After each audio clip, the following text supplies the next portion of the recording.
අද සිකුරු මණ්ඩලය ගැන කතා කරන්නේ ඔබ වෙහෙස මහන්සියලා වැඩ කරන කෙනෙක් නම් ඔබේ හස්තේ මෙන්න මේ මෙහෙම ඉහළට යන රේඛා තියෙන්නේ.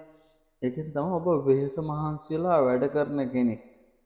මේ රේඛාවලින් කිහිපයක් කාරණා කිහිපයක් කියවෙනවා. මේ ආකාරයෙන් තියෙනවා නම් ඔබ තමන්ගේ ජීවිතේ වෙහෙස මහන්සියලා වැඩ කරන කෙනෙක්. එතකොට තමන්ගේ ජීවිතේ ගොඩාක් වෙහෙසක් මහන්සියකින් ගොඩාක් ලාභයක් ලබා ගන්න පුළුවන් කෙනෙක්. එතකොට තව අන් අයගේ මෙන්න මෙහෙම සිකුරු මණ්ඩල මෙහෙම නිකන් මෙහෙම තියනවා. මේ අය පහසුවෙන් වැඩ කරන අය කියලා තමයි හස්ත රේඛාවල කියන්නේ. ඒ කියන්නේ සමහරකට මේ අය කම්මැලි පුද්ගලයොත් වෙන්න පුළුවන්. ඔය වගේ තියෙනවා නම් ඒ කට්ටිය ඊටාම කම්මැලි අය විදියට කතා කරනවා. එතකොට ඔබේ මෙන්න මේ විදිය දැන් මගේ අතේ බලන්න කොඩි සලකුණක් තියෙනවා. කොඩිය. එතකොට මේ ජීවිත ජයග්‍රහණ ගැන තමයි කතා කරන්නේ. මේ කුජ මණ්ඩලයේ හරියට මෙන්න මෙහෙම කොඩියක් තියෙනවා නම් ඔබ කරන වෘත්තීය ජයග්‍රහණ ගැන තමයි කියවෙන්නේ. එතකොට මේ විදිහට බලන්න ඔබේ හස්තේ කොඩියක් නිර්මාණය වෙලා තියෙන සමහරක් අයගේ මේ යටිපැත්තට කොඩියක්. එතකොට ජීවිත ජයග්‍රහණ ගෞරව සම්මාන වගේ දේවල් ලැබීම ගැන කතා කරනවා.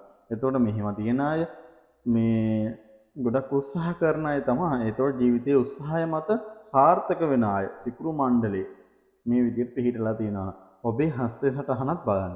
එතකොට මේ විදිහේ කොඩි සලකුණක් තියෙනවා. ඒකල් ජීවිතේ ලොකු ජයග්‍රහණයක් ගැන තමයි කතා කරන්නේ. කුජ මණ්ඩලයේ තියෙන්නේ සටන්කාමී කෙනානේ කුජ කියන්නේ. එතකොට හස්තයේ සටහන් වල කියන්නේ ජීවිතයේ විශාල හැරවීම පිළිබඳ විතරයි. එතකොට කේන්දරෙත් එක්ක තමයි මේ සටහන් යන්නේ. මේ හත විතරක් දාලා මේ එතකොට හස්තයෙන් ඔයාලට දෙයක් දැනගන්න ඕන නම් ඔයාට පිටරට යාම, අදිසි ධනලාභ, ඔයාට මොන ශේෂ ව්‍යාපාරාංශයද ඔයාට බිස්නස් එකක්ද හරියන්නේ නැත්තම් ඔබට උපාධියක් ගන්න පුළුවන් විශේෂ කාරණාවක් තමයි හස්තයෙන් අහන්න ඕන. ජීවිතේ විශාල හැරවීම ළඟ තොරතුරු කියවෙන්නේ කේන්දරය ගැන. කේන්දරයෙන් තමයි ළඟ තොරතුරු කියවෙන්නේ. ඒක ඔකට දැනගන්න ඕනේ. මොකද අත දාලා මං ගැන කියන්න කියලා මට ගොඩාක් අය මැසේජ් දානවා. ඉතින් මම කොහොමද අතින් විතරක් වයස දන්නේ නැතුව කියන්නේ. ඔබ දානවා ඔබේ වයසත් එක්ක දාන්න. ඔබට උවමනාවක් තියෙන්න ඕනේ. ඔබ උනන්දු වෙන කාරණාව ගැන තමයි මේ හස්තයෙන් ඇඳෙන්නේ. එතකොට ඔබට උනන්දුවක් නැත්නම් ඔබට ඔයාගේ අනාගතය බලලා කියන්න කියලා දාලා වැඩක් නැහැ. ඔයාට සිතුවිල්ලක් තියෙන්න ඕනේ. මොකක් හෝ දෙයක් වෘත්තියක් ව්‍යාපාරයක් රට යාම නැත්නම් විදේශ රටවල ගිහිල්ලා ඉගෙනීම සංචාරේ මොන හරි කාරණාවක් Tamanට හිතේ තියෙන්න ඕනේ. ඒක තමයි අතේ ලියවෙන්නේ.